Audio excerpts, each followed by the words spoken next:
सनातन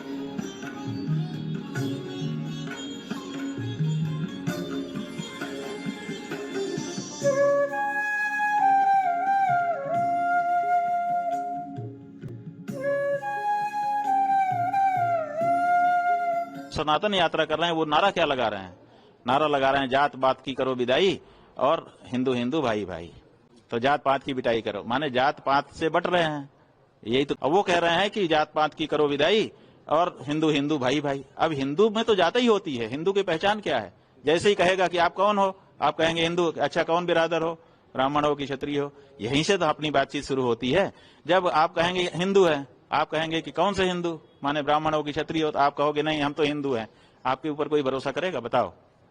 परम पूज्य शंकराचार्य जी के इस सवाल को सार्वभौमिकता के दृष्टिकोण से विचार किया जाना चाहिए। जातिवाद सामाजिक एकात्मता का सबसे बड़ा बाधक तत्व है और ऐसे ही बाधक तत्वों के कारण पेरियार अपनी आवाज़ बुलंद करते हैं, ईश्वर से सवाल करते हैं। स्वाभाविक है उनके सवालों का उठना। पेरियार ईश्वर से पूछते हैं कि क्या तुम कायर हो जो हमेशा छिपे रहते हो? कभी किसी के सामने आते क्यों नहीं? ईश्वर से एक सवाल यह भी होता है कि क्या तुम खुशामद परस्त हो जो लोगों से दिन रात पूजा अर्चना करवाते रहते हो?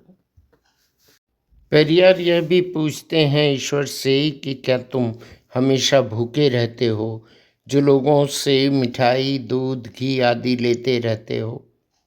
पेरियार के अन्य दो सवाल यहाँ और देता हूँ।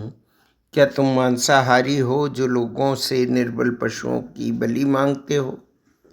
क्या तुम सोने के व्यापारी हो जो मंदिरों में लाखों टन सोना दबाए बैठे हो?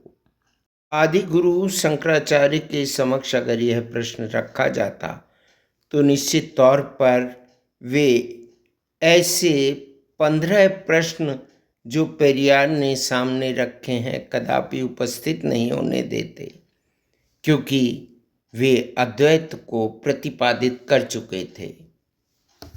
अगर सनातन की पहचान ही जाति वर्ग वर्ण है जो कालातीत हो चुकी हैं, तो फिर ऐसे सवाल उठने लाजमी होंगे। परम पूज्य शंकराचार्य जी, आदि गुरु शंकराचार्य ने अद्वैत प्रतिपादित कर दिया है।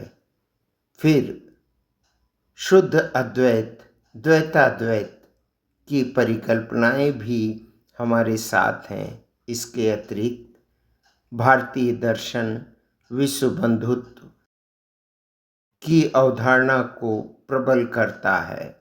परम पूज्य शंकराचार्य जी, हम आपके इस प्रश्न का जवाब इसलिए भी नहीं देना चाहते क्योंकि स्वयं आदि गुरु शंकराचार्य और उनके पश्चात के विद्वानों ने इसके जवाब दे दिए हैं। उसके पूर्व में भी उपनिषदों में इन सवालों के जवाब मौजूद हैं। बांग्लादेश में जो घटित हो रहा है उस पर शोक मनाने का वक्त है। वर्तमान संदर्भों में देखा जाए तो भारतीय सनातन धर्म, जिसे कथित तौर पर हिंदू धर्म कहा गया है, सामाजिक व्यवस्था के संचालन में आर्थिक, सामाजिक, आस्थागत व्यवस्था का एक बेहतरीन अनुपम उदाहरण है।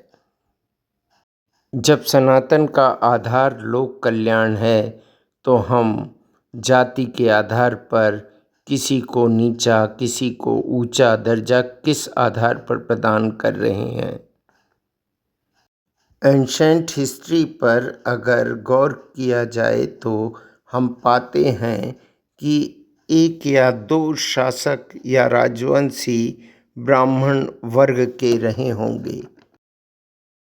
ऐतिहासिक तौर पर देखा जाए तो हर वर्ग वर्ण के लोगों ने भारत पर राज किया है।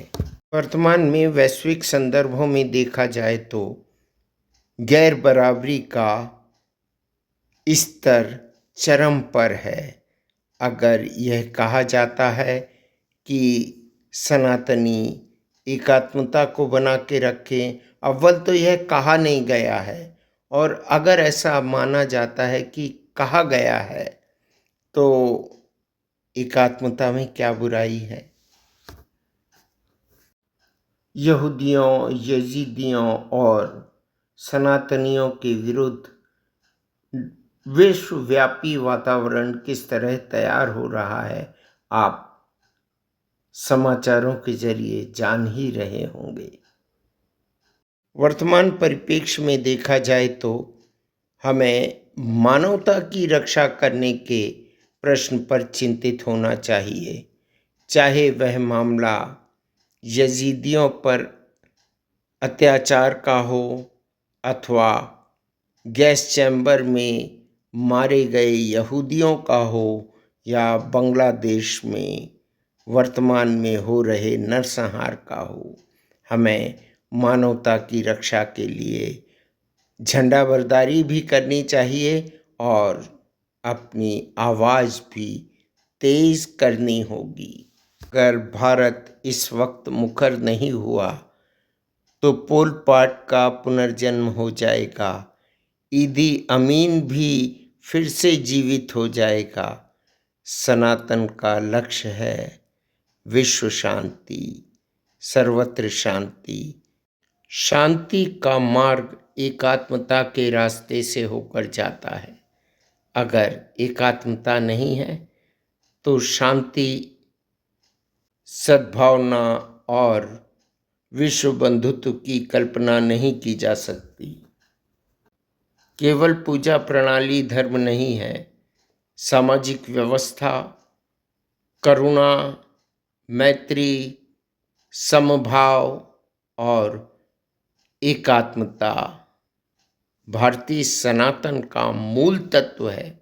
आप महान विद्वान हैं, परंतु यहाँ हम अपनी पहचान जातियों में नहीं बताना चाहते, वरना हम फिर से गुलामी की तरफ चले जाएंगे।